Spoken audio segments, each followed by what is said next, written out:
একবার প্রশ্ন করেছেন, বর্তমানে আমরা যে আধুনিক পোশাক পরিধান করি, যেমন শার্ট, প্যান্ট, কোট, তাই ইসলামে কি এ কোনো বিধি নিষেধ আছে?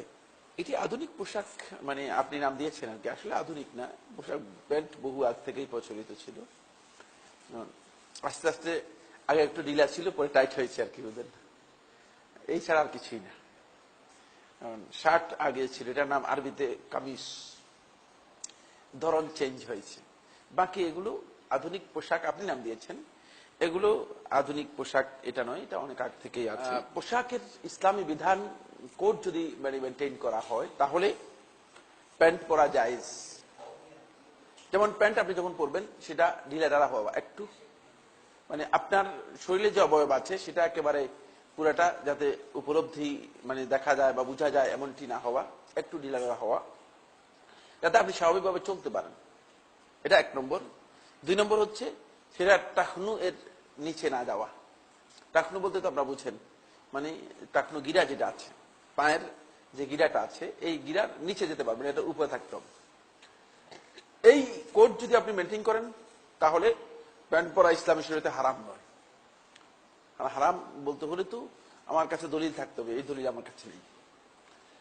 শার্ট পরাও ইসলামী শরীয়তের মধ্যে নিষিদ্ধ নয়। শার্ট আপনি পরতে পারেন, সেটি শালীন সুন্দর হওয়াটা উত্তম, সে পড়তে পারবেন। তারপরে কোট, এটাও হতে পারে, শীতের সময় যদি কেউ কোট পরে তাহলে তার অসুবিধা হওয়ার কোনো কারণ নেই। তাই এ নিয়ে ওলামায়ে কেরামের মধ্যে দ্বিমত রয়েছে। কেউ কেউ বলেছেন পরা যাবে, কেউ কেউ বলছেন পরা যাবে না।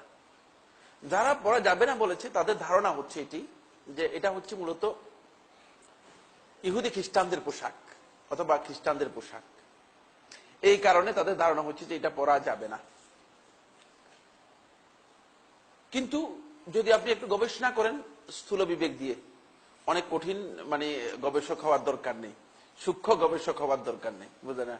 ডুবুরির মতো সমুদ্র সেচ করে আপনি যে মুক্তা নিয়ে আসবেন এরকমও দরকার নেই। আরো সহজ গবেষণা, যদি হালকা গবেষণা করেন, যে দুনিয়ার কোন স্টাডির মধ্যে এ কথা বলা নেই যে এটা ইহুদিদের জন্য নির্দিষ্ট কোন ধর্মীয় পোশাক অথবা খ্রিস্টানদের কোন ধর্মীয় পোশাক না। ইহুদিদের যদি ধর্মীয় পোশাক হয় তাহলে সূর্য পশ্চিম দিকে উঠা পর্যন্ত খ্রিস্টানরা পরবে না, ঠিক কিনা? আর যদি খ্রিস্টানদের কোন ধর্মীয় পোশাক হয়, সূর্য পশ্চিম দিকে উঠা পর্যন্ত ইহুদিরা পরবে না, বুঝতে পেরেছেন? আর যদি খ্রিস্টানদের ধর্মীয় পোশাক হয়, হিন্দুরা কোনোদিন এটা পরবে না। কিন্তু এটা আসলে কোন অঞ্চলের আঞ্চলিক পোশাক। যেখানে মনে করেন কোট পরা হয় থাকে, সেখানে মাঝখানে খোলা থেকে যায়।